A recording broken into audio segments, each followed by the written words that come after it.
أزول أكل مثلام لقيت تقليليت إكتسلين سزوخ ستنطاجيت.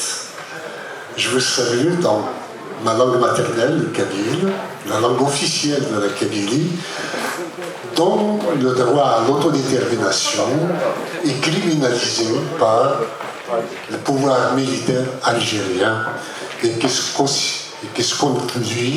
conduit comme un pouvoir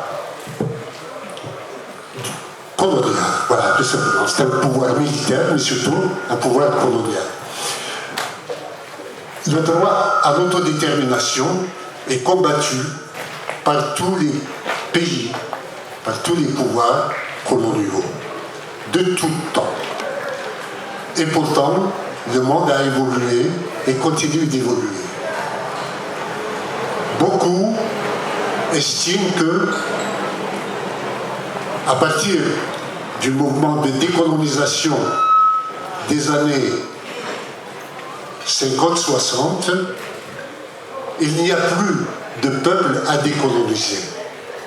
Or, nous sommes des centaines, voire des milliers de peuples encore sous domination coloniale. Les indépendances des années 60, 50-60, sont de fausses indépendances. En ce sens qu'il y a eu juste transfert d'un pouvoir colonial étranger sur les peuples vers des mafias militaires qui continuent le même travail. Les États post-coloniaux ont des pouvoirs qui sont là, non pas pour servir les peuples, mais pour les asservir. Ce n'est pas l'État au service des peuples, ce sont les peuples au service d'un pouvoir. Et dans ce cadre, la Kabylie crie son droit à être libre, à être indépendant. Pourquoi? Parce que la Kabylie, au préalable, c'est la question de tous les peuples colonisés, doit prouver au préalable qu'ils sont des peuples. On vous dénie le droit d'être un peuple. Et là, nous sommes obligés de revenir à l'histoire pour dire que l'Algérie a été créée de toutes pièces par la France. Il y a un décret qui date du 14 octobre 1839, par lequel l'Algérie a été instituée en tant que colonie de peuplement de la France. À l'époque, la Kabylie n'en faisait pas partie. Toutes les cartes de l'époque montrent une Kabylie indépendante à côté d'une Algérie française. Ce n'est qu'en 1871 que la Kabylie a été vaincue militairement et annexée de force, mais de manière illégitime et illégale, à l'Algérie française. Et cette annexion, nous la considérons nulle et non avenue du fait qu'il n'y avait aucun notable kabyle qui avait signé un acte de reddition ou de soumission. À partir de là, la Kabylie avait fait tout pour se décoloniser, n'en avait pas les moyens. Elle avait cru trouver du soutien en créant l'Étoile nord-africaine, une sorte d'organisation qui revendique la libération de toute l'Afrique du Nord, qui était sous domination française. Malheureusement, il n'y a eu qu'elle pour tracter l'ensemble. Le Maroc est parti de son côté, la Tunisie également, et la Kabylie s'était retrouvée à tracter l'Algérie derrière elle, bon gré mal gré. Et c'est elle qui avait engagé la guerre d'indépendance et qui en a payé le prix réellement. En 1962, au lendemain de cette indépendance, la Kabylie a tout de suite compris qu'il y avait transfert d'un colonialisme vers un autre, du peuple kabyle vers un autre. Elle a fait la guerre de nouveau contre l'Algérie, de 1963 à 1965. Épuisée par la guerre contre la France, elle n'avait pas les moyens de gagner une guerre contre des troupes franchement arrivées du Maroc et de Tunisie, où les planqués de la guerre venaient prendre le pouvoir.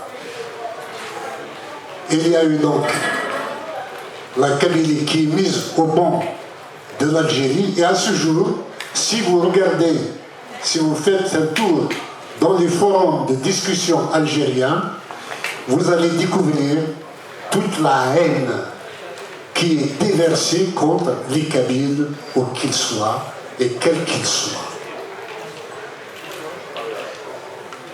Voyons que la Kabylie était toujours au centre des débats en Algérie, parce que il faut situer les choses. Les Kabyles forment le quart des Algériens. Il y a 44 millions d'Algériens, il y a 12 millions de Kabyles. Et nous avons un territoire qui est plus grand que 36% des pays qui émergent à l'ONU, une population supérieure à 63% des pays qui émergent à l'ONU. Et l'Algérie continue à être dans le déni de la réalité. À partir de de notre défaite militaire en 1965, nous avons tant bien que mal essayé de préserver nos droits identitaires et culturels, et nous avions essayé de construire une Algérie plurielle, démocratique et laïque. Nos aspirations étaient et restent aux antipodes des Algériens, du reste des Algériens. Donc nous sommes une dissonance trop forte pour l'Algérie. Et toutes les politiques menées depuis 1963 visent à assimiler, à ingérer la Kabylie sans y parvenir. L'histoire de l'Algérie depuis 1963 à ce jour se résume à un bras de fer entre la Kabylie qui résiste et l'Algérie qui essaie de l'étouffer et de l'assimiler. Nous avions tout fait pour être des Algériens, et c'est l'Algérie qui nous disait même non, vous n'êtes des Kabyles, vous n'êtes pas des Algériens. Nous étions entêtés à nous réclamer d'algérianité, mais l'algérianité a toujours refusé notre kabilité. Pour être algérien, il faut cesser d'être kabyle. Donc, à partir de 2001, il y a eu un carnage qui a été fait contre des manifestants pacifiques en Kabylie. Et c'est à ce moment-là que nous avons décidé de rompre définitivement avec un destin algérien. Il y a eu 128 morts, et nous avons pris notre destin en main en revendiquant dans un premier temps une autonomie. Au bout de 20 ans, il n'y a aucune frange de la société kabyle qui n'adhère pas au projet d'indépendance de la Kabylie. Le MAC représente la Kabylie. La preuve, quand il appelle à une marche, il y a des centaines de milliers de gens qui descendent dans la rue. Et je suis consterné par des médias français notamment, qui, à chaque manifestation de pêcheurs à la ligne, tous les médias se déplacent pour eux, et quand des Kabyles marchent à 5 000, 10 000, 15 000, 50 000 personnes dans les rues, aucun média n'est là pour rapporter l'information. C'est comme s'il y avait une complicité entre le régime algérien, le régime criminel d'Alger, et les médias français. Je saisis l'opportunité de cette tribune pour les interpeller. La force du MAC, c'est quand c'est de ne plus participer aux élections algériennes. Nous ne sommes pas concernés. Alors, les présidentielles de 2019, nous les avions boycottées. Il y avait 0 votant. En 2019, M. Tebboune n'est pas président de la Kabylie.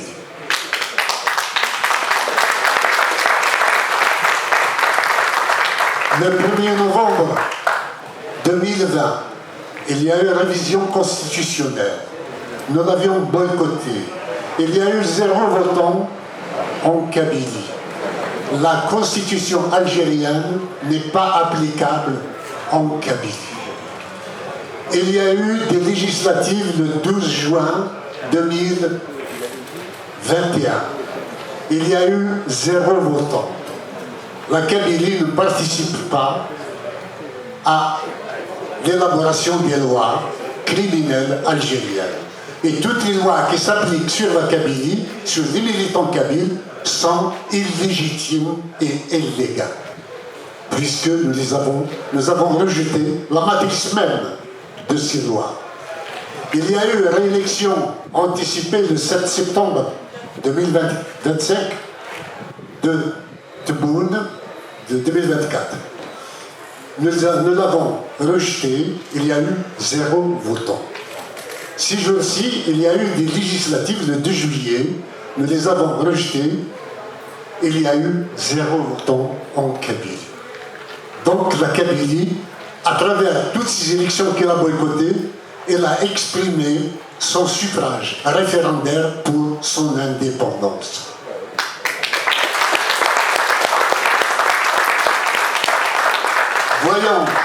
Voyons le succès du projet indépendantiste et de l'espoir indépendantiste, l'Algérie a criminalisé le droit à l'autodétermination et la liberté d'expression.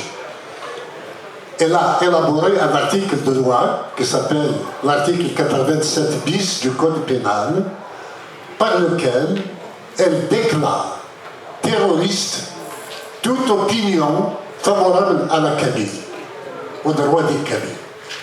Et donc, nous avons été classés sur la base de cette loi en tant qu'organisation terroriste. Nous, qui n'avons jamais commis le moindre acte de violence, qui n'avons jamais fait de mal à une mouche.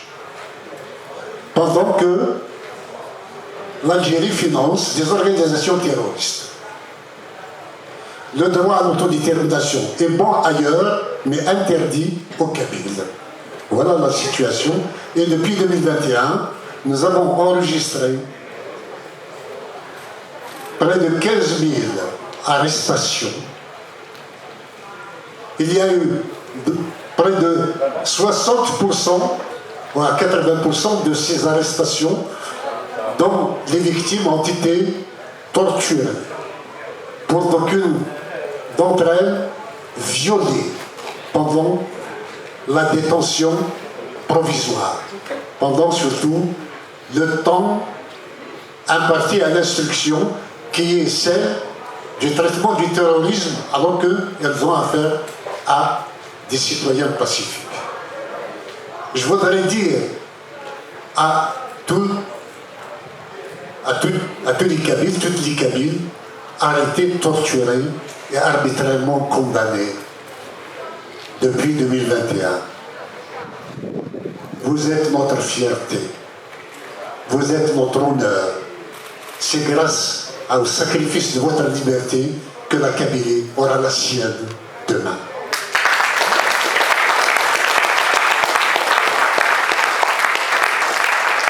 Criminaliser le droit à l'autodétermination, c'est remettre en cause la charte de l'ONU. C'est remettre en cause la charte, la Déclaration universelle des droits de l'homme.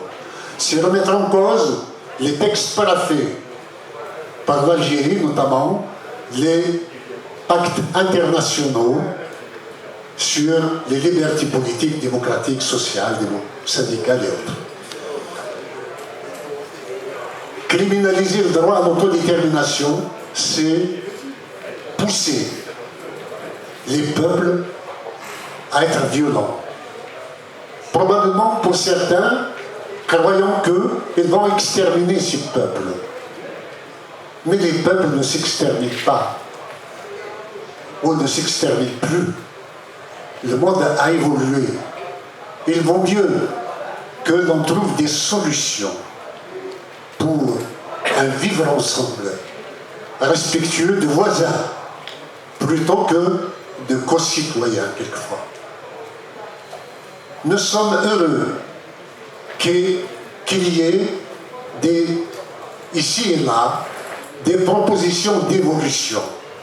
Mais ce que les négociateurs coloniaux et colonialistes ne comprennent pas, c'est qu'ils croient que par l'entourloupe de quelques phrases, de quelques articles, de projets négociés, on allait duper les négociateurs de libération du peuple.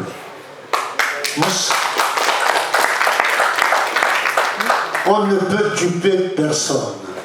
Tout le monde a été à l'école de la vie et à l'école tout court. Nous connaissons tous le droit. Nous connaissons tous la tournure des phrases. Nous connaissons tous les messages subliminaux ou les pièges entre les lignes des textes qu'on nous propose de signer. Il vaut mieux aller droit dans le vif du sujet et trouver avec les peuples qui négocient les voies et moyens pour que le suffrage seul tranche des questions coloniales. Vous savez, une nation mature sur des processus qui sont très longs. Et les nations ne se construisent pas et ne naissent pas comme des champignons et ne se construisent pas par la contrainte. C'est l'adhésion qui fait la nation et non la contrainte. Que tous les négociateurs colonialistes sachent cela. Je soutiens le droit du peuple corse à négocier son avenir démocratiquement. Comme je soutiens tous les peuples sous domination, à arracher leur droit à l'autodétermination, que j'espère de manière pacifique et négociée. Personnellement, je ne ferme pas la porte à la raison, je ne ferme pas la porte à la négociation, je fais confiance au génie humain pour trouver des solutions qui fassent l'économie des fusions de sang. Je sais que ces jours-ci sera débattu le statut d'autonomie de la Corse. Je sais par mon ami Jean-Guy Talamande que les articles prévus à cet effet par la Constitution française et le texte proposé sont en deçà de ce que réclame la Corse et le peuple corse. J'espère qu'il sera entendu par les autorités françaises et je soutiens tous les peuples ici en lutte pour leur droit à l'autodétermination et pour qu'enfin ils connaissent la liberté. Si de grands ensembles de nations doivent se former, ils se formeront. Ils doivent se former sur la base de leurs intérêts et des négociations qu'ils feront à cet effet et non pas par la force violente des baïonnettes. Ça y est, ce monde-là doit être définitivement clos pour que l'humanité fraternise et vive en paix. Je vous remercie pour votre attention.